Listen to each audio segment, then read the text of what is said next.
have a meaning, so it doesn't have prediction power. So in order to do anything with the data must have some kind of quality. So this is very important, I think, that you understand. Be careful at the very first step. Otherwise, all the following subsequent steps will be futile. Okay. What is traditional cluster computing? There are some. This is a nice categorization of clusters from a professor called Baum. The first dimension you could divide clusters in is the structure. So we have homogeneous and heterogeneous clusters. Then we have installation concepts, basically two types of installation concepts. There can be a glasshouse cluster or a campus-wide cluster. Then we have different application domains. We have the high availability clustering, the high performance clustering, also the high throughput clustering. And also we can differentiate the behavior in the event of an error, which is high availability clustering, which can be divided into active-passive clusters and active-active clusters. Of course, I will explain to you what all this means. So first, what is the difference between a heterogeneous cluster and a homogeneous cluster? A heterogeneous cluster consists of nodes which have various hardware. So everybody could just build a cluster by using like two regular PCs and then just putting them in a network and installing some cluster software on it. So then you have a cluster. That would be probably would be a heterogeneous cluster, except your two PCs are exactly the same hardware. It's even possible to create a cluster out where the individual nodes have different operating systems. So it's possible if your cluster software is available for different platforms, you could do that. Of course, it's a very bad idea to do that in reality. So you should never plan with this. This is actually only a solution if you don't have the option to change the software nor the hardware. If you actually desperately want a cluster, then maybe you can do that. But of course, there are lots of problems created if you have different operating systems on the various nodes of the cluster. Of course, then the opposite is the heterogeneous cluster, where we have identical hardware and an identical software stack. This is what you should always aim for if you plan a new cluster, right? Because if the hardware is identical, it will give you the least problems. It will also be more deterministic.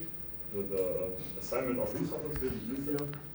And also the hardware would be exchangeable, right? So if you have one defect in the hardware, you could be able to buy standardized components. So you could stack on the standardized components, and then you could repair your cluster more easily. So if you have the option to do so, always use identical hardware, and also use the identical software stack, because if you have a different software stack, you will never know, or at least it's very hard to find out what kind of difference has caused any problems. Then there will be problems. There are always problems, but if the software stack is different, you will debug to help find out what is actually causing the error. So identical software stack, of course, helps mitigate a lot of problems. About the installation concepts of clusters. As I said, there's two types, glasshouse and campus-wide. But what's the difference? A glasshouse consists of a single room or server rack. Usually you have a fast access to all components, and the nodes can be interconnected via high-speed network. So this should be preferably like 10 gigabit LAN or better, so also fiber. It provides a good protection against sabotage, because it's all in one room, you can secure the room, so that's a good thing. But of course, it comes at the cost of creating a single kind of base. So if you have a fire in your server room, or a power outage, then of course all nodes of your cluster are hit, and whatever your services will be unavailable for a longer time. Or if you will have a fire, then you will need to find not only replacement hardware and have a working backup, but also a different building where you could actually put that hardware, because the building wouldn't be usable anymore. So this may not be happening so often, but of course, for a crucial commercial service, it's a better idea to rely on a single point of failure. Then there is the campus-wide installation concept of clusters. The idea is that the nodes are distributed across multiple buildings, maybe a research institution like this one, or a company. You have nodes in several places. Of course, usually at one place you have more than one node, so it's not feasible to supply all the power installation requirements for just a single node, but usually you have like different clusters of nodes in different places, and they are interconnected with some kind of network. So this actually provides a good protection against single point of failure, of course. Yeah. But often you have the problem that you have a slower network, because it's just very expensive to create a high-speed network over long distances, right? So it's not impossible, but certainly it's harder. And also, it may happen that you have heterogeneous hardware, because the several rooms with several different nodes may have been added at a later stage, or by another department or whatever. So if it's like, if it has been organically grown, so then it might happen that the hardware is not so homogeneous. Of course, then you have all the problems associated with having heterogeneous hardware. So actually, a good idea would be to have a mixture of these, right? So, like you have different clusters, but within one cluster, so you don't have them like evenly distributed among the institution. Would be very difficult to handle. Then there are, of course, these different application domains. The idea of high availability clustering is that we have a high availability of the offered services, and that's an important distinction, because the availability is about the availability of the services. It's not about the individual nodes. We don't care about the availability of a single node, right? Because we care about the service, because the service gives us money, right? Or at least some kind of result we require. But we don't care about the node, because it's possible to actually create a cluster where the outage of a single node doesn't impair the availability. So we achieve this by introducing redundancy of the nodes and their components, so that we don't have a single point of failure. Often this is combined with uninterruptible power supplies, so for UPS. So if there is a power outage, then the UPS has a backup battery until work as some kind of buffer until the power comes back again. Of course, this doesn't work up to infinity, so at some point in time, the power must come back, and it should be before the battery runs out of power, of course. And we have a good protection against sabotage and also against misuse. That's important for the high availability. Then, there's this division between the active-passive cluster and active-active cluster. So what's the difference? An active-passive cluster, or so-called hot standby cluster, you always have one node which is a dedicated backup node, So this node is usually kept free, it doesn't have any workload, and only if there's an error, then the services are moved to the free node. So the free node becomes busy and replaces the node which doesn't work anymore. So we have some kind of backup we are only using in case of an emergency. Of course, this has the disadvantage that the free node is not being used during normal operation. Like, I mean, normal operation is what normally happens. So we are in normal operation. We are always like wasting energy and money and hardware on something which is not necessary unless we actually have an error. Then there is the active cluster. The idea is that the services are running on all nodes, and all nodes are active. So no node is idling, all nodes have to do something. And still, if a single node fails, then all the tasks there of the failing node are redistributed among the remaining nodes. So every node of the remaining set of nodes gets some tasks, so they are distributed, so everybody has to work a little bit more. Just like in a company, you know, if someone is ill and can come to work, then the others have to work more maybe to catch up with that. So in this case, everything is always busy, but this comes at a cost, like most things come at a cost. So it requires consideration regarding the design of the services, since all nodes share data. So you cannot just do this out of the blue. You have to think about your design if you want to have this kind of cluster concept. Because if, for example, there is some data are only available on this node which is failing, then you have a problem. So you can't use the task in the other nodes because they're not able to get the data anymore. So the data must be available in some kind of redundant form on the cluster, so that you can actually always continue without losing data if at least one node fails. Of course, this can be extended to that you can actually tolerate that a number of nodes is failing, right? So how many depends, or how much percent depends, of course, on the design. And of course, if you want to be able to tolerate that more nodes are failing, then you need to have more redundancy, which of course is more expensive.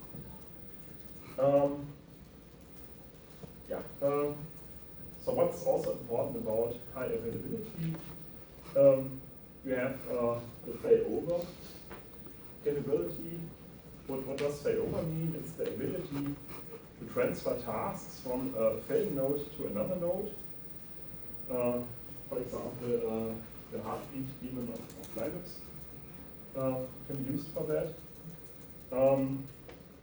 So basically the idea of a heartbeat is that if someone is operational, if the node is able to do something, then it's permanently sending I'm still there, I'm still there, I'm still there, I'm still there, so on, like every second or so. And if it stops saying I'm still there, then you realize it's not there anymore. So that's the idea of a heartbeat. And then of course it can define how long the heartbeat can be missing until you do something against it.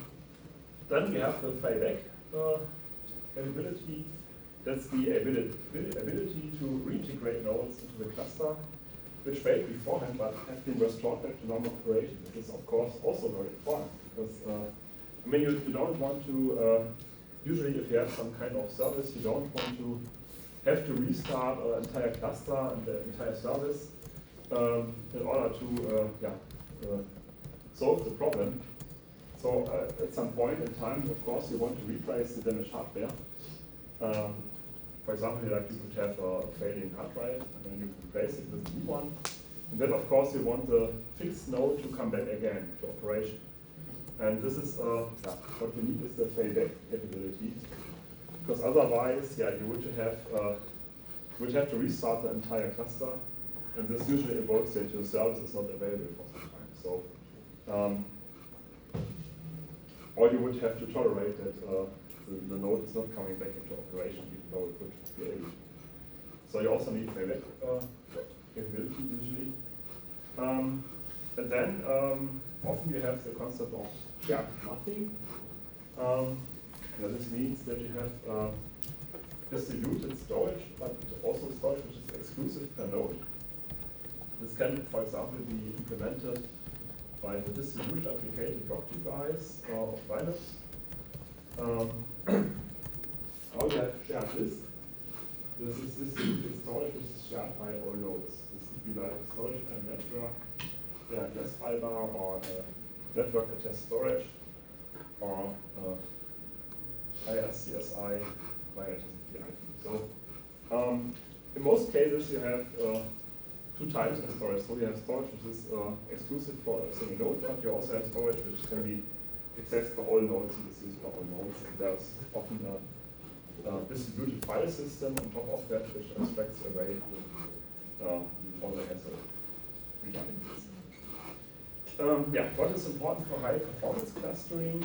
Of course, we have the objective that we need high computational power. This is often called clustering for scalability. So scalability is always desirable, right? So, but in this case, we need as high computational power as possible. So often the nodes are regular PCs or workstations or blades. And most you have seen the blade server, so blades are basically just boards which can be put in numerous counts into a single rack. So every blade is actually a complete PC, but the blade is the PC has the form of the board, and you can put the board into the rack, and also like 10 other boards into the same rack. So it's a method of densely packing PCs into a rack. Typical applications are divide and conquer style problems. And of course, as computer science students, you know a lot of divide and conquer algorithms. So there are actually numerous problems which can be solved in the divide and conquer style. The idea is always that you have a problem and divide it into subproblems. Then you solve the subproblems on individual nodes of the cluster, and then you aggregate the results to form an overview. So the idea is that we have divided the problem as so deeply that we are able to solve the subproblems individually per node. This, for example, has been done in the movie Toy Story. So it's a historical artifact from 1995.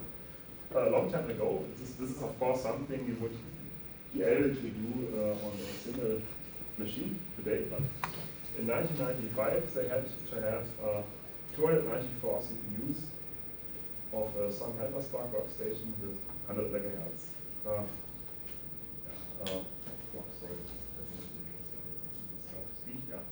So actually 294 CPUs. So of course it's possible to use the power of multiple CPUs as long as you are able to divide the problem into subproblems. Then you can classify this by operating system. If there's a free operating system, it's called a Beowulf cluster. If it's a Windows-based cluster, it's called a Wolfpack. And the nodes are usually not equipped with a keyboard and monitor, so you only have the master node, which is equipped with a keyboard and monitor, and usually you only control the entire cluster via the master node. So the master node is your terminal, and the master node commands all the other nodes, which are just outright plain machines with have also no graphics connected. Usually they only have a network connection, power connection. Then, for high throughput clustering, of course, we want to have maximum throughput. So, why would we need maximum throughput? Yeah, of course, if you have servers which process a large number of requests simultaneously, that could be web servers, could be search engines, could also be NoSQL databases. So a typical NoSQL database is a classical example for high throughput clustering, because it's usually implemented on a high throughput cluster. because it's designed to satisfy lots of concurrent requests simultaneously. These are usually not used for computationally expensive tasks because, yeah, as I said, it's conflicting goals. So the single request should be something that could be easily served, like in the key-value store databases, right? So it's really very simple to serve a request for a put or get or a delete. Yeah? So what's limiting here is the throughput. This is usually I/O bound, not so much problem of computational power. Yeah, typically the individual tasks, of course, are very small.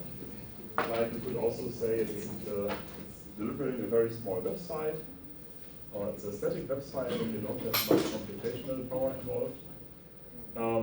It's basically just transferring data. So in a single sentence, it's targeted at very many, very small tasks. So this would be the classification according to Baum. So you have the high availability cluster, the high performance cluster, and the high throughput cluster. High availability cluster can be an active passive cluster or an active cluster. Well, both concepts are used to ensure the availability. The high performance cluster can be a cluster of workstations or a dedicated HPC cluster. And the dedicated HPC cluster should be a USB Okay. There are several libraries available for low-level clustering. Low-level means close to the hardware, so or close to the silicon or bare metal, as the Americans sometimes like to say. There are some common C libraries available for the exchange of messages between the nodes, called message passing on a cluster. And the most important ones are the parallel virtual machine and the message passing interface.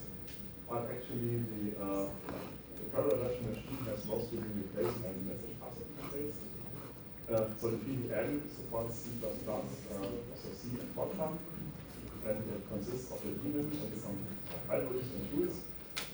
And the MPI not only but mainly supports C++ and Fortran. But you can get bindings for other languages with wrappers. But the wrappers are more like shallow wrappers. So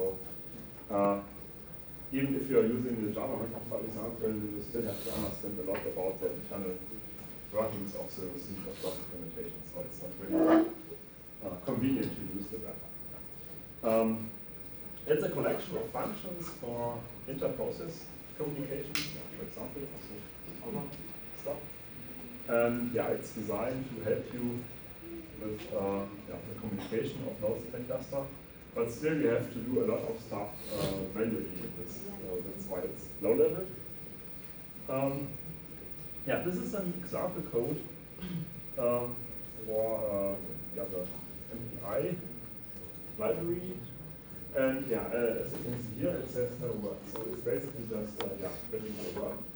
But you can also see it's a lot of lines for printing of hello world. So as I said, there's a lot of overhead involved into making it work. And what we can see here is these MPI underscore commands are they are methods which are delivered by the library.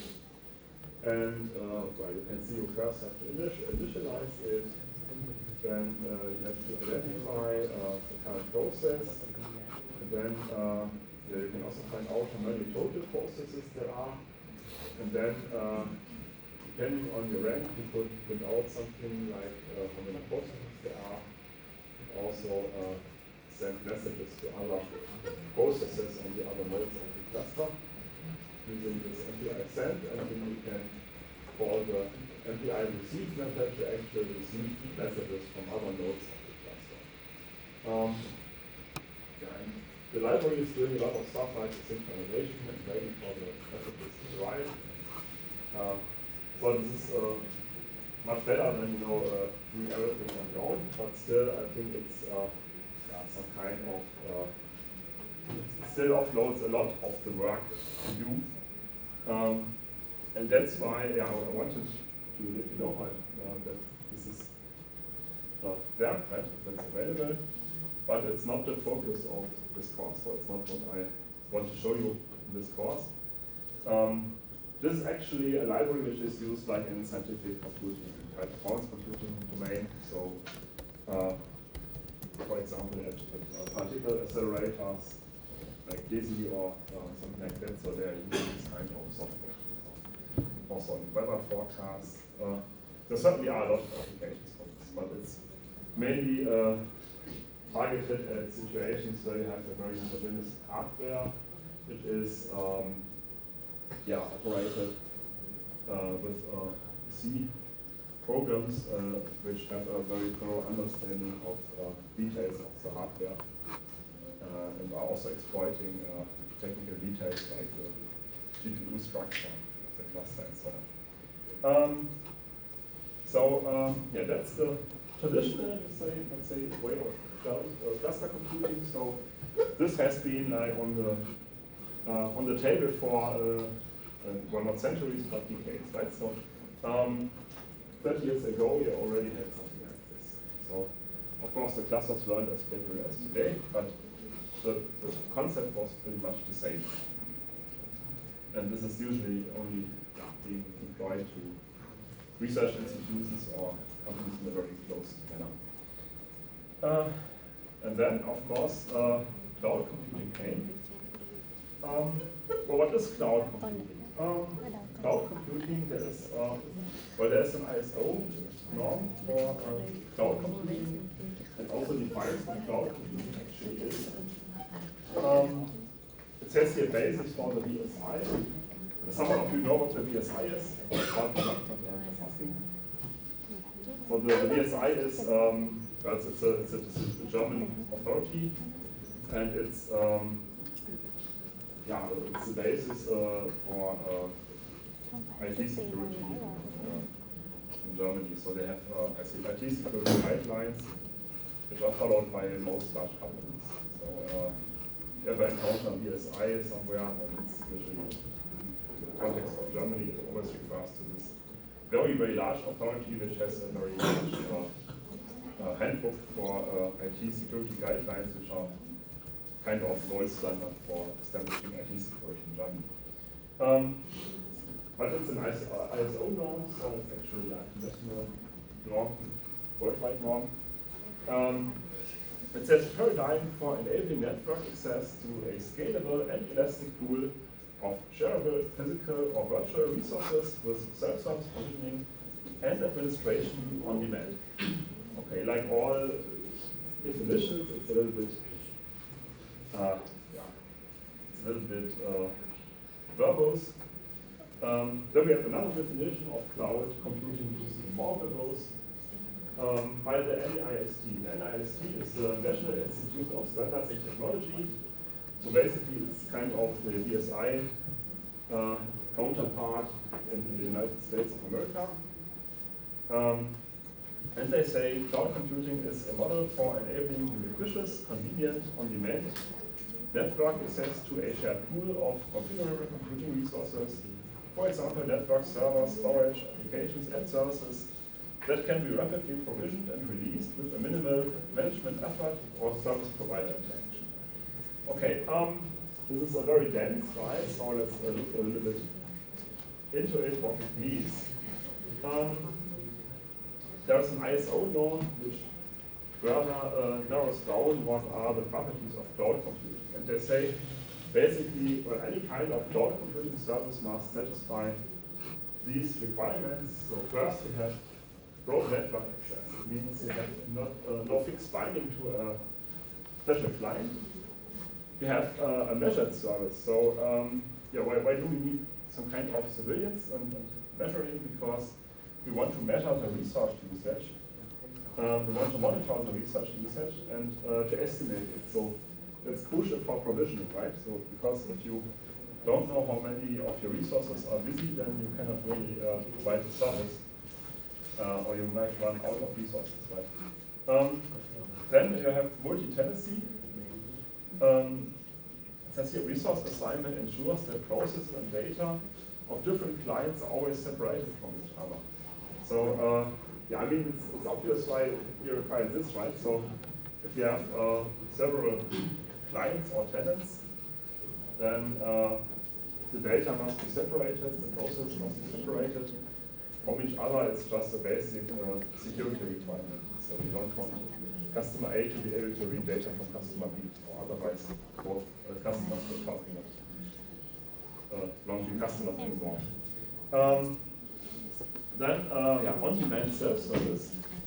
It means that the provision of resources is done automatically without manual interaction of the cloud provider. And that is also, of course, it's more a commercial requirement because, I mean, imagine if there would be some guy sitting and always, manually assigning the resource provisioning, wouldn't work, right? So millions of people are requesting resources at the same time. So the provisioning of the resources must be done automatically. There's no manual interaction involved. So it's all done automatically. And then we have rapid elasticity and scalability. So that means you have actually a rapid deployment of the resources. So for example, for AWS, if you request a virtual machine on AWS, then it roughly takes like some 3 to 8 minutes until it's available, so until it's really fully operational. That's not very long, right? I mean, that's tolerable, I'd say. So cloud services usually are fast. You can request resources and you will get them. And usually it's just within minutes or even seconds. You don't have to wait like days for the resources, and that's of course part of the business model. That's so fast, because then you can run them on demand and also shut them down if you don't need them anymore. And you only pay as long as you're using them. And if you would have to wait like a week until the resources are actually provisioned, then this wouldn't work anymore. So from the user's perspective, the resources seem to be infinite. Right? That is also characteristic for a cloud service, especially for the large cloud services. So, of course, the resources are limited. I mean, resources are always limited, right? So there's no kind of infinite resources in this world, but maybe the universe is infinite, no one knows. But still, resources are limited. But you don't need to care as a user. You only need to care about the money, actually, because if you're using a service such as AWS or Google Cloud Engine or whatever, then you can always request more resources. And, I mean, there is an upper limit, of course, but it's very, very high usually. So usually it doesn't limit what you want to do. So there seems to be really more storage space than you would ever need to use, for example.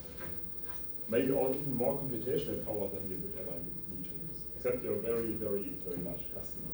And we need to discuss this with them. But for virtually all requirements, you have the impression that it's just an infinite resource pool. You can request more resources, you will get more resources.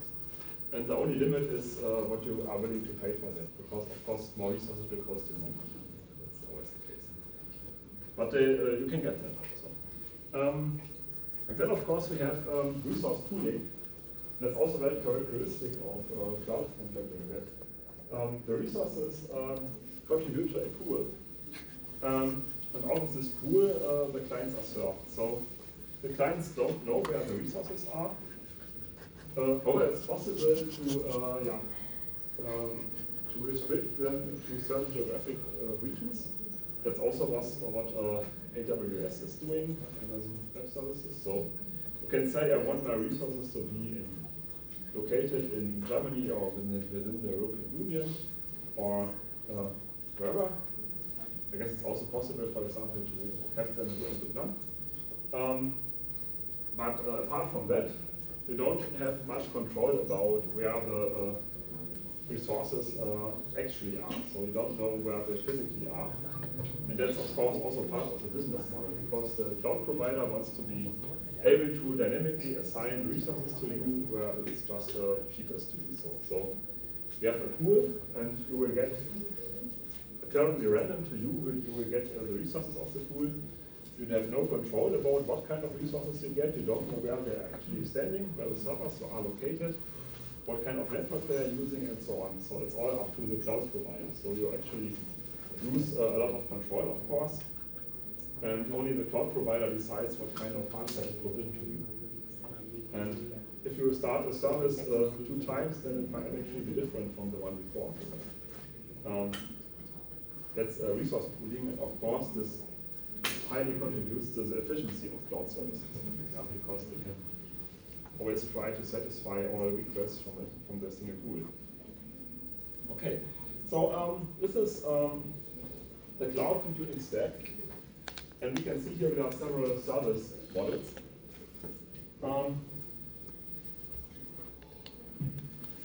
If you look here from bottom to the top, I don't know if you can read it here, it says level of abstraction from hardware, right? So from bottom to top, the level of abstraction is increasing.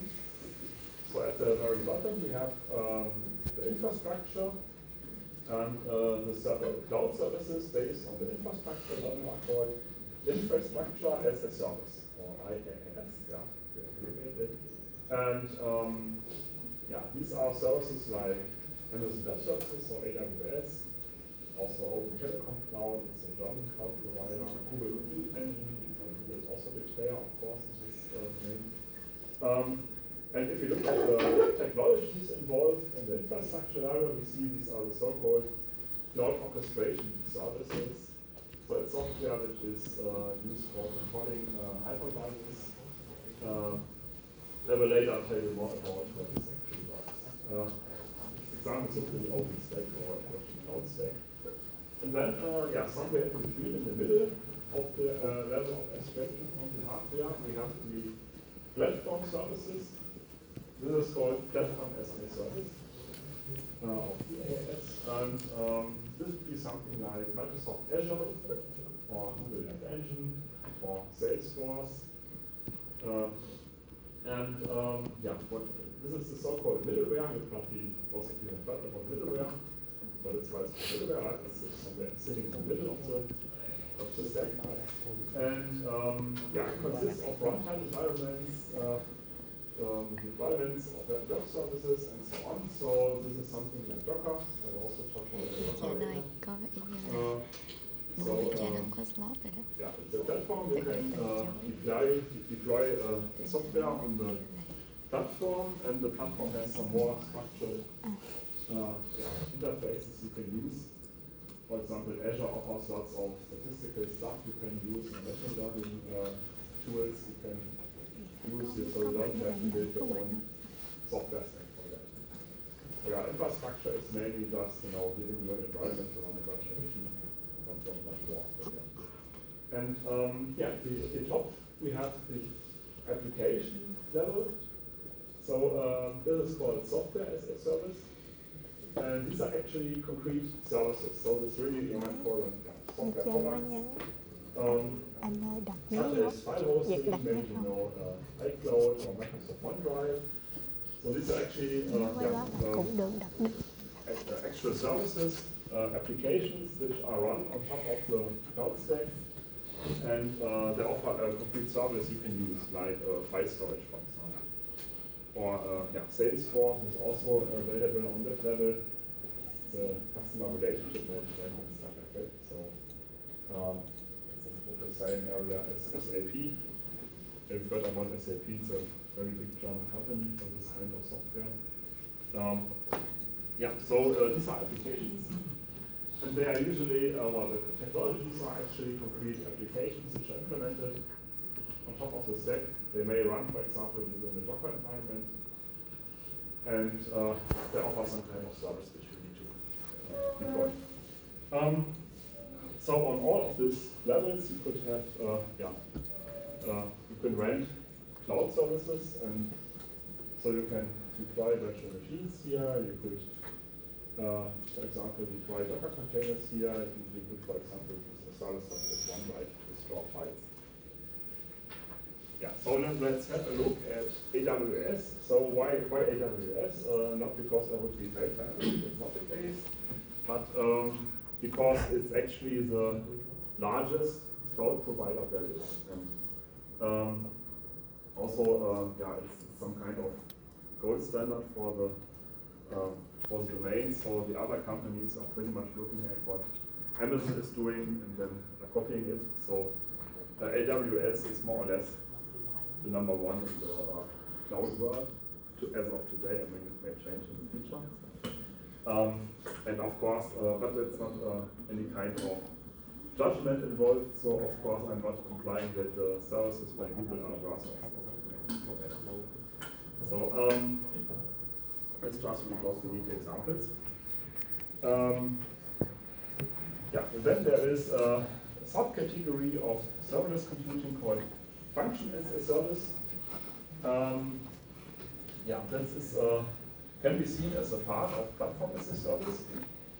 It enables the creation of microservices without the need for infrastructure management. So the infrastructure is scaled and managed by the function as a service provider. And it's based on so-called function triggers usually. So what could be a function trigger? For example, an HTTP request, an incoming email, or just some kind of alteration of the database. You can always define all of this as a function trigger.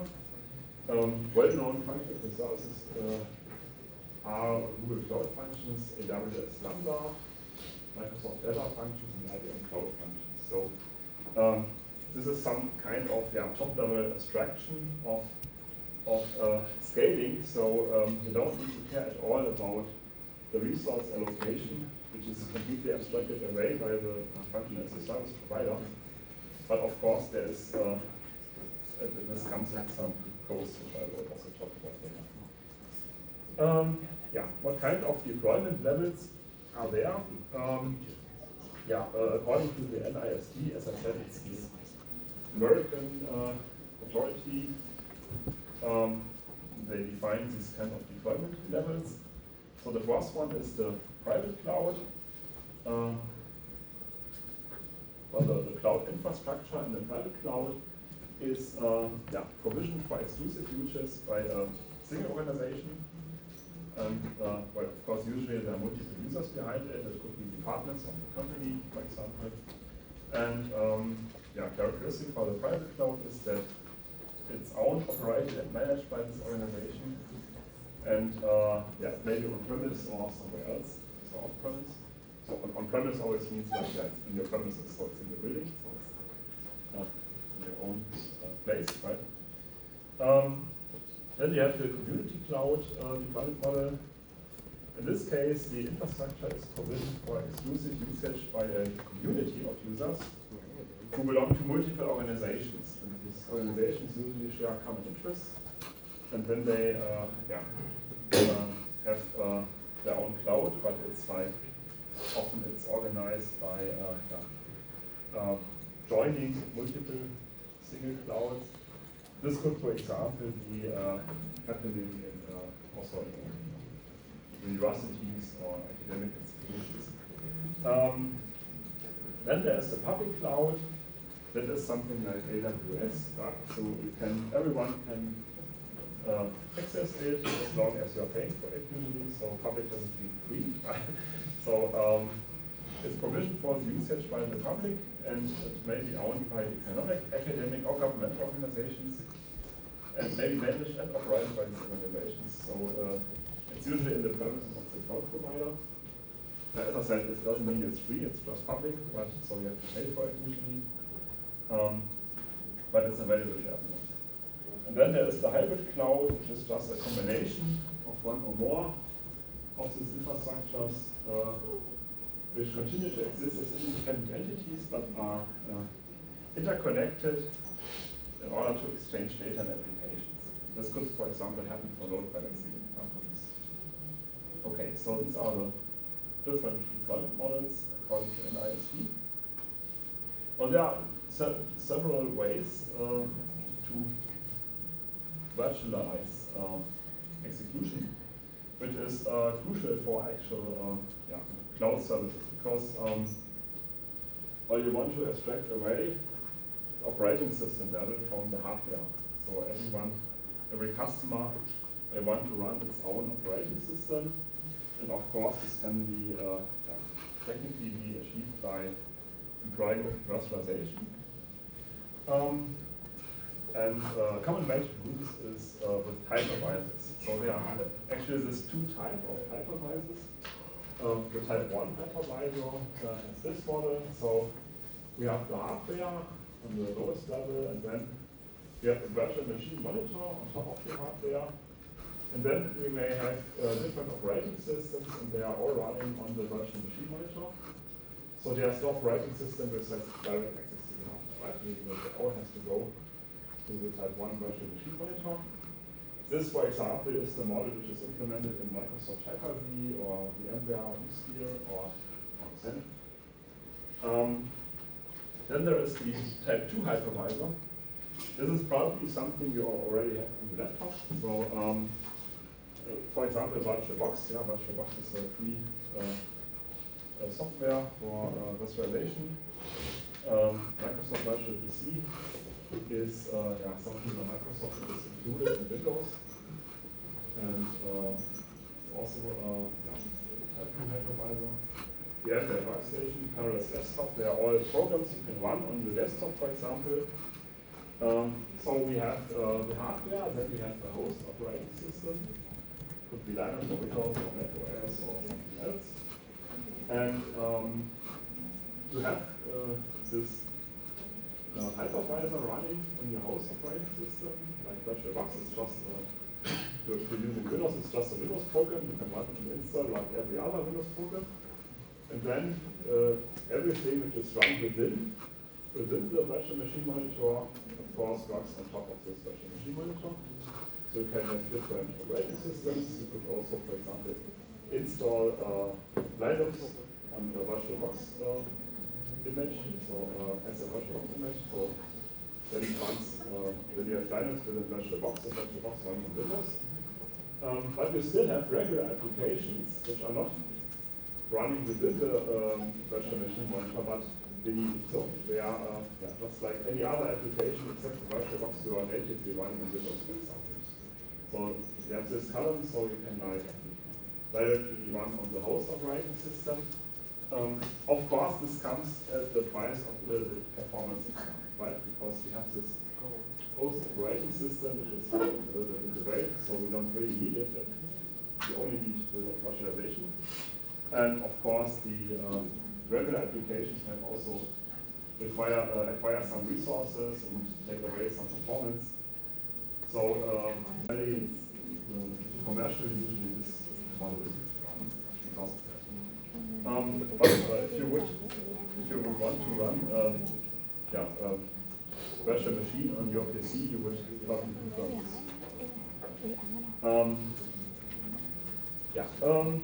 Often in the context of cloud computing, web services are employed. Why do we prefer web services? Or very often we prefer web services. Well, the problem with cloud services, also with clusters, is that you have volatile latencies. So the latencies may, have a high spread, so they may be small or large. Especially if usually it's data is moved around on the internet, and the internet is not really perfectly reliable. The routes may change, and also latencies may change. Often we may have low data rates, depending on where you are and how you access something. Maybe an unstable mobile connection, then maybe if you're in a moving car, for example, then the reception may change, and then the data range may change abruptly, and also the latencies may change very quickly. So also unstable connections is something we may encounter with such a cloud service. For example, consider you're using Google Maps, which is actually also using the cloud service, of course. But if you're using Google Maps for navigation, then of course you are usually you're moving around somewhere, so you may not have perfect reception everywhere. So actually the web service has to be prepared for that. That it may happen that the connection is lost and comes again or not. Then, what is makes web services so feasible for this. They address the problems via loose coupling, for example. So we have a loose coupling, we have asynchronous connections, and we have a message-based communication. And this is, all these properties are fulfilled by the protocols you probably know, especially REST, where SOAP and DSDL maybe was a good idea, maybe not. I wouldn't say it was a good idea at all, but yeah, either way, it was not really something which has been established. So nowadays, it's mostly really REST, representation of state transfer. And what is REST? REST is a stateless protocol which is based on HTTP messages. This is much simpler than SOAP because it doesn't involve another body, but also because it doesn't involve XML. And it basically just offers this CRUD services. So we have CRUD stands for create, read, update, delete. So we have commands for create, read, update, delete. So we can insert a resource, we can request a resource, we can manipulate a resource, and we can remove a resource. The difference between a post and a put is that, put is idempotent. That means that if you call it twice, it has the same meaning. While if it's not idempotent, that means that if you would call it twice, you would insert the same thing again. So then you don't have the same state as before. Okay. What are important services, especially regarding Amazon Web Services? There is Amazon S3, which is a storage service. It's intended to have a cost-efficient storage of very large amounts of data. Then there is the Elastic Computing Cloud, or EC2. I guess the 2 is just because it's 2C, so EC2. And this is for renting virtual machines. And using dynamically off-premise. Then there's also DynamoDB, which is a NoSQL database you can use on the AWS platform for structured data storage. Semi-structured, as that NoSQL is really for not so well structured data. But here it's still more structured than this because this is basically something like a file system.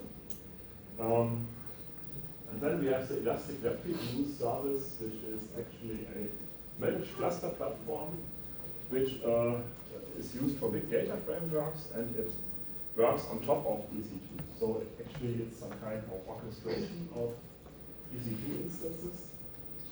And it's targeted at the parallel processing of large amounts of data.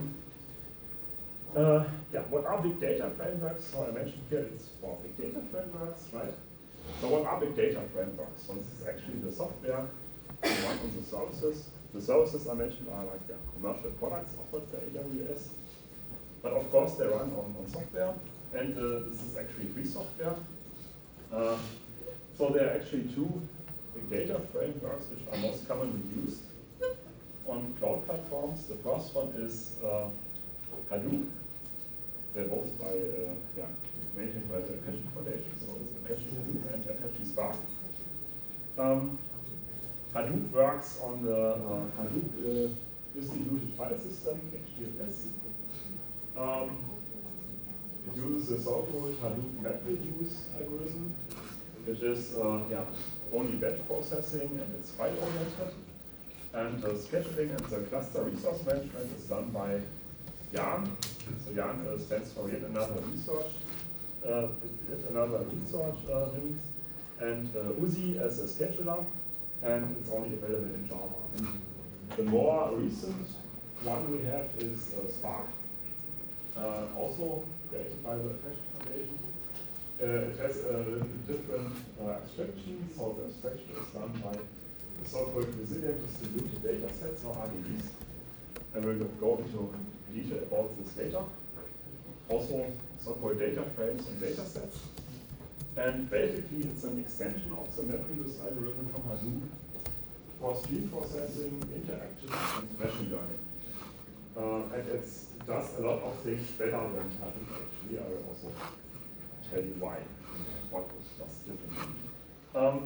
It's using a built-in scheduler, and the critical point here is that it's using memory processing. So, because Hadoop is not using memory processing, it's just processing or resisting everything on disk. And as you can imagine, the disks are by orders of magnitude slower than memory processing, even if you're using SSD. So they are still much lower than RAM. It has a built-in resource management, but it can also use Yarn. And we actually have bindings for Java, Scala, Python, and R. But in this lecture, I will focus on Java. But yeah, you can also use it with Python actually. And yeah, Scala is actually runs on the same runtime environment as Java, so the classes are somewhat interchangeable. So for this, I have an application example. So we want to have traffic jam information like this. So we have data points here which are collected from vehicles, and then we want to derive the traffic jam status out of the reports from the vehicle. So the idea is that if you are in a vehicle, then the vehicle may detect a strong deceleration on the sideway. Then we know, okay, there may be at the end of the traffic jam or the start, or we define it. And then, of course, we want to use this information, process it in the cloud, then generate this lines here. So we want to generate this green and this red line. So the red dots are our input data, and what we want to create is the green line and the red line. So and then we can project it onto a map, and then we can send this information to the vehicle fleet, and then for example, in the maps, you get information like, okay, here is a traffic jam, so this can be used to route around the traffic jam. Or at least you know that it will take longer. So distance calculation will be the time consumed for the ride will be more exact. Okay, so this is actually how it is, in principle, how it's actually done in companies like Google. So this is what we want. So let's do it with Apache Spark. This is the basic architecture of Apache Spark, so I will go into detail later. I want to just motivate this example. So you don't need to understand it in detail right now. The idea is you have a master node, and we have several worker nodes. Basically, every node is a separate machine, so it could be a PC, for example, or a workstation. And within every node, there is a Java virtual machine running. On the master node, this is called driver. On the workers, it's called executor. So the executors are, let's say, the servants. So they are the Java virtual machines which get the jobs from the master node and execute them and process them and deliver back the results. And then our master node also has a JVM. This is just for driver, but it's also just a JVM. And then the Java virtual machine in the master node, so the driver, holds a so-called Spark context. And the context is our handle to the Spark framework. And the context can direct commands to a cluster manager. And the cluster manager doesn't need to run directly on the same machine, what it made. And the cluster manager issues the jobs to the executors. Then the executor will run several tasks in parallel, depending on the number of cores in the machine. You see, might have several cores. Usually we use multi-core CPUs. So the jobs are distributed among the cluster to the worker nodes, and the driver tells the cluster manager to distribute the tasks, and also the cluster manager collects the results. So, as I said, the context creates an execution plan out of operations defined by the driver, sends it to the cluster manager. The cluster manager distributes the jobs among the workers, collects the results. So, how can this be seen, looked at from a user's perspective? We start with creating a Spark context. Well, it's like this. So, as I said, you don't have to understand in detail how this works right now. It's just for illustrative purposes. So we create a smart context here, then we create our abstraction, so the RDBs are abstraction of the input data. And then we define transformations on the RDBs like this. And as I said, don't close the code right now, also we later talk about it. And then we define actions on the RDBs which do something with the data. So basically, you define how data shall be transformed to other data. So finally, we have atomic transformation, which changes a single item of data into another item of data. And now, actually, in this application case, we want to, well, as I said, we want to attach the information of traffic jams, and we want to project onto a map. So we need a technology called map matching. Well, how does it work? The problem is that usually a digital map, like the one which is used by Google Maps, for example, or was pretty much every navigation system in the car, also the built-in ones. So they all are all using a digital map, and the digital map consists of a graph, and the graph represents the road network. And the idea is that we are able to project the positions of the car onto this graph, so onto the road network, onto the digital map. And this is done by a process called map matching, like you can see here. So we have several vehicle positions, and out of the vehicle positions, we want to be able to derive what the actual vehicle car has been on the map, right? So not only on the coordinate system, but on the map. So the concept of this is again something you may not need to understand in detail. It's just to motivate this example, but I'm also telling it to users maybe interested in it. So it's called hidden Markov map matching. This is the most common approach to do this. Several others, but this is I would say it's the best approach. I've worked a lot with this technology. So you have emission probability. The emission probability tells you for a road segment to be assigned what is the probability that the GPS position was located there. So maybe it's a similar to you, so this is a Gaussian probability density. And then also in the formula we have the great circle distance, the standard deviation, the next point on the segment, on the road segment, and also the position measurement on the road segment. So basically the idea is that we want to reconstruct the path, and we have hidden states. The hidden states are real positions on the map, and we have observed states, and the observed states are the GPS positions, right? Because the GPS positions are what we actually get. So we have a emission probability which tells us what the real positions of how currently are on the map. And then we have a transition probability, and that's the probability for two given road segments that the vehicle has moved between them, right? So that's actually it's using the probability density of the exponential distribution, and we are using the difference in length between the great circle distance and the distance along the road, right? So this is so it tells you if you have several options how it could have been driven on the map. Tells you what's the most probable one.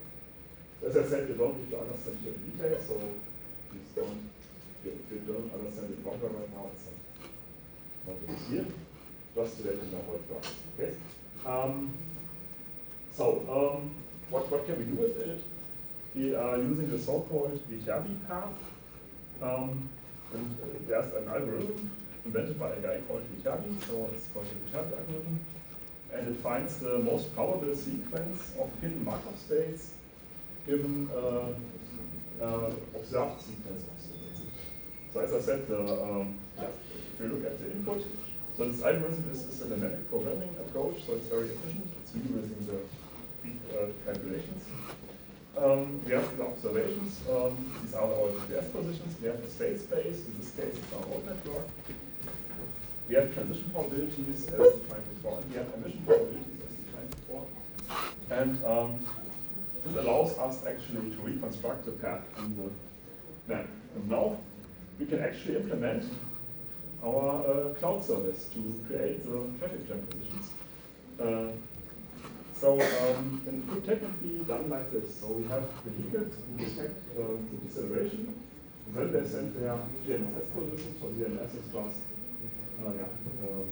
global navigation satellite system. So GPS is an instance of GNSS, or Galileo is a European system, it's pretty much the same as GPS. And so the GNSS position is sent to the backend once the vehicle is detected deceleration. So we know this could be a point where we have traffic jam. So it's sent to the cloud. The data are then persisted, for example, as Google protograph, and this is a efficient binary storage format. I will also tell you a little bit about on Amazon S3. Then the data are extracted on the batch run, the so-called WGS84 per train, so that's just a sequence of 11 positions.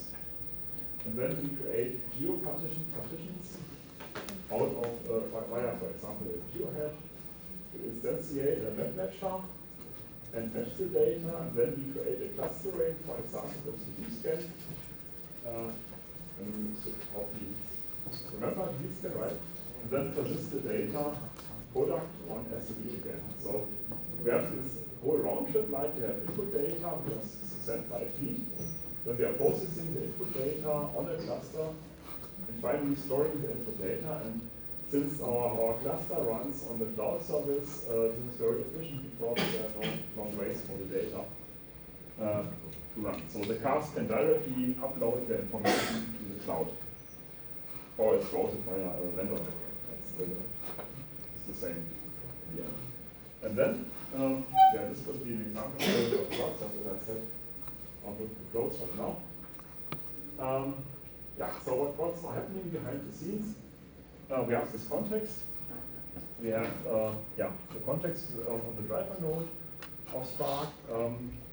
Then the driver node gets a command to calculate all this map matching stuff. So it's creating a graph to optimize the execution plan. It decomposes this graph into a plan of stages, which can be run in parallel. I will also explain this data in detail. So don't worry, as I said, it's just a motivated example in this case. And finally, this is sent to a cluster manager, and then the cluster manager can actually process it and perform all the calculations on the cluster. And then we run, for example, on AWS EMR. As I said, it's a cluster orchestration service. So we define the cluster configuration, run the cluster, then the jar, so the Java program is deployed to the master node. Then we run the driver program, and we also make sure that the software is copied to all other nodes as well, because of course all nodes need to have the software, right? And then after we have persisted the results, for example, on S3, we shut down the cluster. This is also actually a very important part, because if you fire up a cluster and that is running, then well, it can be very expensive. So I've seen very, very, very large bills on AWS. So you can easily spend like $100,000 a month for AWS. It's really no problem. It's maybe a problem to pay that, but it's no problem to generate this bill. So if you're ever using it, then be careful that you also shut down services which you have run in time. So it can be very costly. And this is just to give you an impression. This is the web interface from AWS. So you can create a cluster here. You can say state where the log file should be stored. Usually it's also on S3. Then you can select a software stack. In this case, it's a Spark software stack, so it's based on Apache Spark. You can select a hardware configuration. You can select one of these instance types.